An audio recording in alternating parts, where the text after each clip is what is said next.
आज हम एक बड़ी ही खूबसूरत कहानी सुनने जा रहे हैं। एक ऐसी कहानी जो हमें आस्था और परमात्मा के बीच के गहरे रिश्ते को महसूस कराती है।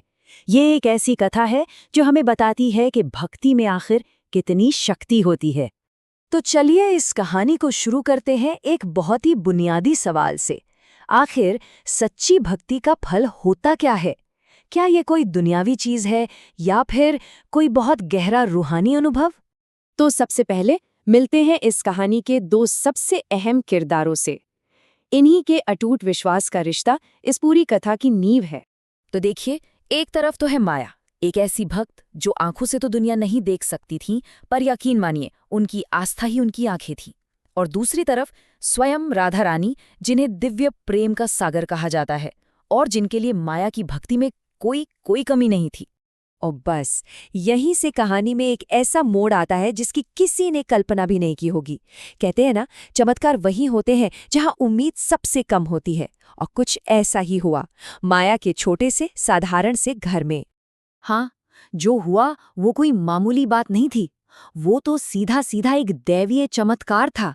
एक ऐसा लम्हा जो माया की जिंदगी को हमेशा हमेशा के लिए बदलने वाला था। अब सबसे दिलचस्प बात पता है क्या है? ये कि देवी ने रूप कौन सा लिया। उन्होंने एक बेटी का रूप लिया। सोचिए, ये बात इस चमत्कार को कितना कितना पर्सनल बना देती है ना, जैसे भक्त और भगवान के बीच की सारी दूरियां ही मिट गई हों। तो अब आते हैं कहानी के उस हिस्से पर जिसे आप इस कहानी का दिल कह सकते हैं। यहाँ ये देखने को मिलेगा कि कैसे वो दिव्य प्रेम किसी बड़ी शक्ति के प्रदर्शन से नहीं, बल्कि बिल्कुल साधारण रोजमर्रा की सेवा से जाहिर हुआ। और पता है, ये कोई एक दो दिन की बात नहीं थी। ये सिलसिला कई दिनों तक चला। मतलब ये कोई पल भर का चमत्कार नहीं था, बल्कि एक लंबा साथ था, एक देखभाल थी। ये दिखाता है कि भगवान का एहसास कभी कभी एक पल में नहीं, बल्कि लगातार मौजूदगी में होता है। जरा सोचिए, स्वयं देवी ने अपनी भक्त के लिए क्या क्या किया। घर के सारे काम, झाड़ू लगाना, पोंछा करना, खाना बनाना, सब कुछ अपने हाथों से। और बात सिर्फ घर के काम तक ही नहीं रुकी। उन्होंने नेत्रहीन माया की हर छोटी बड़ी जरूरत का ध्यान रखा। दिन रात उनकी सेवा की। उनकी करुणा, उनका ध्यान हर पल माया के साथ था।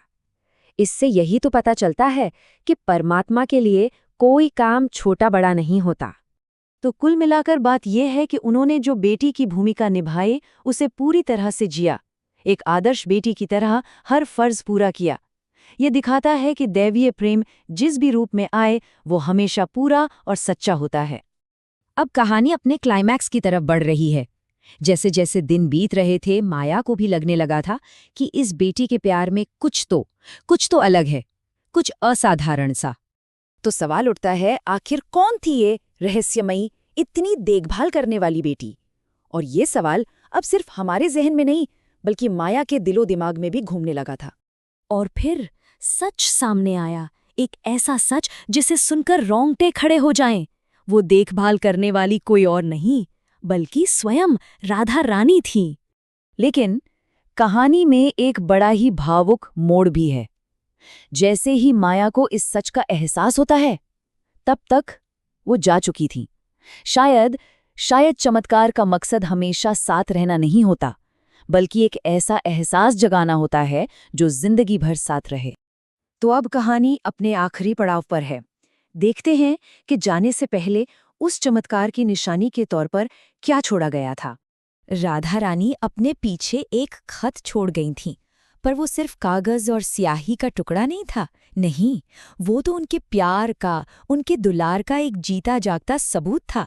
एक ऐसा वादा जो हमेशा के लिए था। और उस खत में क्या था? उसमें अपने भक्त के लिए उनका प्यार था, बस यही। और ये बात इस कहानी के सार को, इसके सेंट्रल आइडिया को कितनी खूबसूरती से सामने रखती है कि भगवान का अपने भक्त से कितना गहरा और पर्सनल रिश्ता होता है। तो इस पूरी कहानी से कुछ बड़ी बातें निकलकर सामने आती है। पहली तो ये कि सच्ची भक्ति की पुकार हमेशा सुनी जाती है। दूसरी ये कि भगवान का प्यार अक्सर बहुत ही सरल, बहुत ही विनम्र रूप में सामने आता है। और तीसरी कि ऐसे चमत्कार असल में हमारी आस्था की ताकत का सबूत हैं। चलिए इस पूरी चर्चा को एक सवाल के साथ खत्म करते हैं। ये कहानी सोचने पे मजबूर करती है। कि क्या ऐसे चमत्कार आज भी होते हैं? क्या पता हमारे आसपास भी होते हो और हम उन्हें